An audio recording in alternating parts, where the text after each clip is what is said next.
ഭാരതവും ചൈനയും തമ്മിൽ നേരിട്ടുള്ള വിമാന സർവീസുകൾ അടുത്ത മാസം പുനരാരംഭിക്കുമെന്ന് റിപ്പോർട്ട്. ഇരു രാജ്യങ്ങളും തമ്മിൽ നയതന്ത്ര തലത്തിൽ ചർച്ചകൾ നടക്കുന്നതിനിടയിലാണ് തീരുമാനം.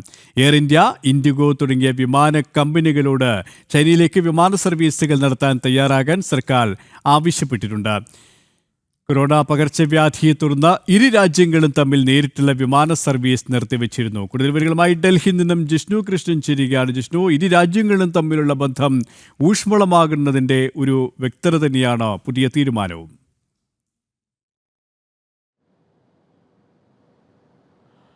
KP, ഭാരതവും ചൈനയും തമ്മിൽ നയതന്ത്ര തലത്തിൽ കൂടുതൽ ഊഷ്മളമായ ബന്ധത്തിലേക്ക് കൂടുതൽ ചർച്ചകൾ നടക്കാനിരിക്കുന്നു. ഒപ്പം പ്രധാനമന്ത്രി നരേന്ദ്രമോദി ഷാങ്ഹായ് ഉച്ചകോടിക്ക് വേണ്ടി ചൈനയിലേക്ക് പോകുന്നുണ്ട്. അവിടെ ചൈനീസ് പ്രധാനമന്ത്രിയുമായുള്ള കൂടിക്കാഴ്ചയുണ്ടാകും. അത്തരത്തിൽ ഭാരതവും ചൈനയും തമ്മിലുള്ള നയതന്ത്ര ബന്ധം കൂടുതൽ ഊഷ്മളമാകുന്നൊരു ഘട്ടത്തിൽ കൂടിയാണ് ഇരു രാജ്യങ്ങളും തമ്മിലുള്ള നേരിട്ടുള്ള വിമാന സർവീസ് പുനരാരംഭിക്കുന്നതിനുള്ള കൂടിയാലോചനകളും ഒപ്പം അതിൻ്റെ നടപടികളും ആരംഭിക്കുന്നത്. അത് സംബന്ധിച്ചുള്ള നിർദ്ദേശങ്ങൾ ഇൻഡിഗോയും എയർ ഇന്ത്യയും ഉൾപ്പെടെയുള്ള വിമാന കമ്പനികൾക്ക് സർക്കാർ തലത്തിൽ നൽകിയിട്ടുണ്ടെന്നാണ് മനസ്സിലാക്കുന്നത്. അടുത്ത മാസത്തോടുകൂടി ചൈനയിലേക്ക് നേരിട്ടുള്ള വിമാന സർവീസുകൾ ഭാരതത്തിൽ നിന്ന് ആരംഭിക്കും. നേരത്തെ കൊറോണയുടെ പശ്ചാത്തലത്തിൽ കൊറോണ വ്യാപനം ശക്തമായപ്പോൾ ഇത്തരത്തിൽ എല്ലാ രാജ്യങ്ങളിലേക്കുമുള്ള വിമാന സർവീസുകൾ നിർത്തിവെച്ചിരുന്നു. അതിൻ്റെ ഭാഗമായി ചൈനയിലേക്കുള്ള വിമാന സർവീസുകളും ഭാരതം താൽക്കാലികമായി നിർത്തിവെച്ചിരുന്നു. പക്ഷേ പിന്നീട് ഗാൽവൻ മേഖലയിൽ ഭാരതവും ചൈനയും തമ്മിലുണ്ടായിട്ടുള്ള സൈനികർ നേരിട്ടുണ്ടായിട്ടുള്ള സംഘർഷം ഇരു രാജ്യങ്ങളും തമ്മിലുള്ള നയതന്ത്ര ബന്ധം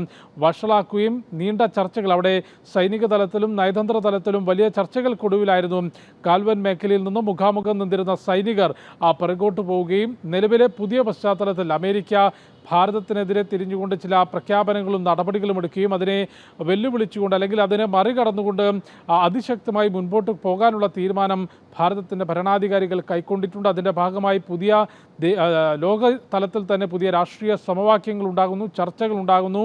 റഷ്യയുമായും ചൈനയുമായും കൃത്യമായിട്ടുള്ള ചർച്ചകൾ, നയതന്ത്ര തലത്തിലുള്ള ചർച്ചകളും ഇടപെടലുകളും ഭാരതം നടത്തുന്നു. ഒപ്പം പ്രധാനമന്ത്രി അടുത്തിടെ ചൈന സന്ദർശനം നടത്താനിരിക്കുകയാണ്. ഇതിൻ്റെ എല്ലാം ഒരു പശ്ചാത്തലത്തിൽ കൂടിയാണ് ഇരു രാജ്യങ്ങളും തമ്മിൽ നേരിട്ടുള്ള വിമാന സർവീസുകൾ പുനരാരംഭിക്കാനുള്ള തീരുമാനം കൈക്കൊണ്ടിട്ടുള്ളത്. വിമാന കമ്പനികൾക്ക് അതിൻ്റെ നിർദ്ദേശം നൽകിയിട്ടുണ്ട്. ഒപ്പം ചൈനയിലേക്കും ഭാരതത്തിലേക്കും നിലവിൽ വിവിധ ജോലി സംബന്ധമായിട്ടുള്ള പല വിസകളും പരസ്പരം അനുവദിക്കുന്നതിൽ വലിയ നിയന്ത്രണങ്ങൾ ഏർപ്പെടുത്തിയിട്ടുണ്ട്. അക്കാര്യങ്ങളും ചില ഇളവുകൾ ഉണ്ടാകും എന്നാണ് മനസ്സിലാക്കുന്നത്.